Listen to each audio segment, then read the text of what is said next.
We have a lot of things to talk about. Let's get going. This is our journey. Welcome to the Betancourt's homestead. In a prior video that I did doing pureed tomatoes, somebody had commented on a food mill and what was a food mill, and another TikToker commented on what a food mill was. I thought we would actually use one today because we're making marinara sauce. I have an old one because I bought it from a lady that was selling a whole bunch of stuff before she moved into a retirement community.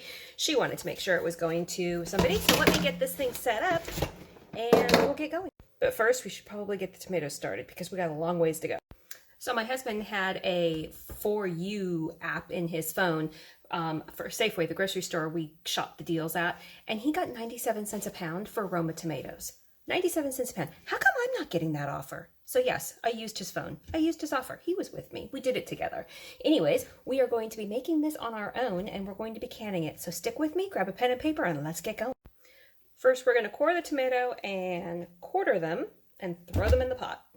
Let me show you what we This is what they look like so far. Up until this point, I threw all the tomatoes in quartered, and then I added about half a cup of water, and I have been mashing them every few minutes and stirring them with this until they got to look like that. Now, and that was on medium heat. Now we're lowering it down to low. We're gonna simmer it, bring it to a boil, a slow boil, simmer it for about 15 minutes, and then let it cool slightly. Okay, now in another video, I showed how to set this thing up.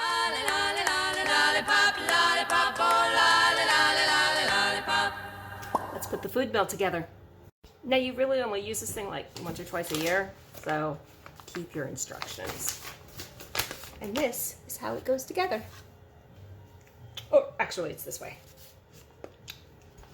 I laugh at this every time. I bought this from a sweet lady, right? So it only came with one part. I'm pretty sure it's this part right here for the berry screen. It takes the seeds out. But there's a pumpkin screen available, and I'm looking at this going, oh, that would be cool. And there's a salsa screen, making chunky sauces, jams, and pie fillings. Extra course for salsa. That would be nice also, but I don't. I only have one. Someday, maybe I'll get the rest, or I'll get a brand new system because this one is really old. Okay, this is what we've got. We have this, we put that little guy on, we stick it in there. This is how I do it. We all do it differently. We're gonna clamp this here and tighten the bolts. Make sure you do it evenly. And then you're gonna put this right over here and you're gonna latch it down.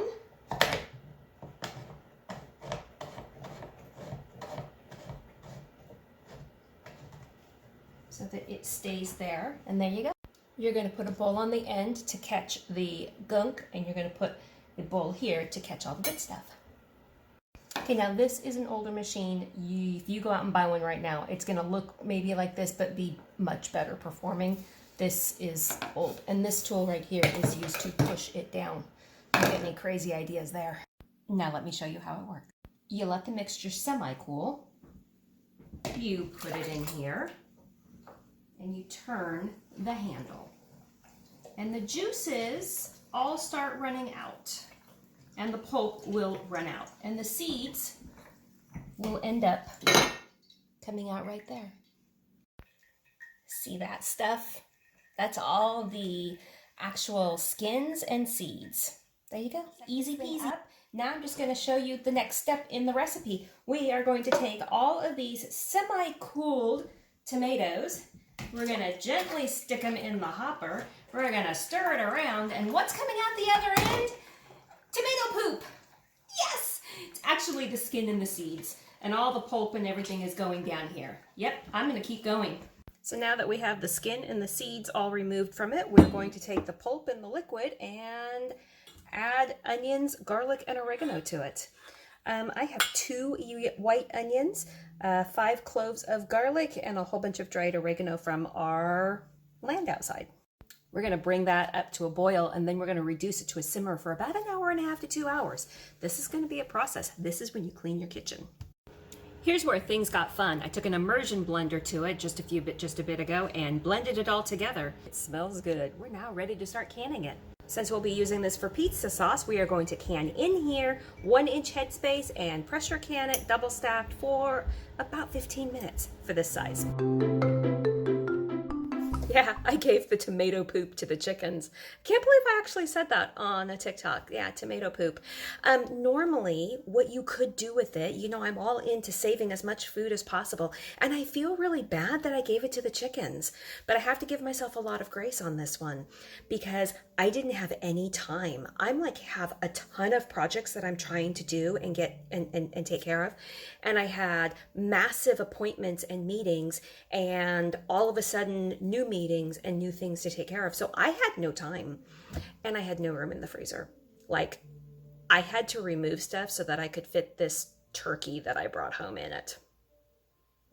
Yeah, but next time what I would do is I would dehydrate it and turn it into tomato powder. Or there's something else that I would do with it. Looking back now, every time I get tomatoes, I am going to be doing this new thing with it. And I'm so excited if I can manage to get it to work. Yeah, but you guys are all coming along on that one. I have a special surprise coming up and you're the first to know about it. Stay tuned. Time to talk figures. Remember the marinara sauce we just made? Let's talk about them. First, we're going to check and make sure they've all sealed. Take the rings off and do the test. 2 seconds. I'm going to do this on all of them and then I'll be right back. One didn't seal. Into the refrigerator it goes, and it'll be either made into something else. Okay, here we go. I have my crocheted towel from my aunt. I have soap on it. I'm going to wash them all just because I long-term storage them and I don't want any bugs on them. That's why we wash them. All but one of them sealed. I also have 2 cups in the refrigerator because I didn't have enough space in my canner and I didn't want to do another batch. So how much did this cost me totally? It cost me $11.18 total, whole thing, $11.18. That includes the onions, the spices, and the garlic because we got the tomatoes on sale. So we are canning it up in little tiny bits because we like to have pizza sauce. My husband makes pizza, so rather than using it as marinara sauce, we're using it as pizza sauce. But we can also use it as marinara sauce. All we have to do is pop two of the jars and we're golden.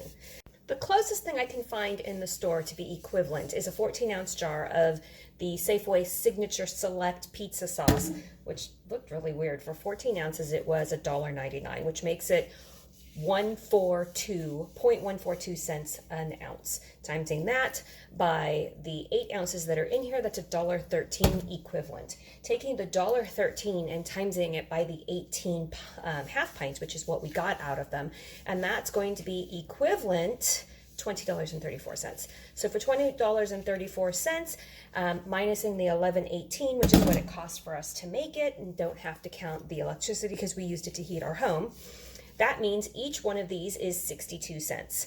So for 62 cents, that makes it a $9.16 savings to make our own pizza sauce as opposed to buying it in the store. Now, is that a really big difference considering it took some time and a lot of equipment to make them? Do I like the taste of this stuff much better? Oh, heck yes. Do I know what's in it? Yes. We all know the drill on that one. So, am I going to keep making this? Yes. Is it worth it? Yeah, in my book it is. You guys have a great day out there. Don't forget to label.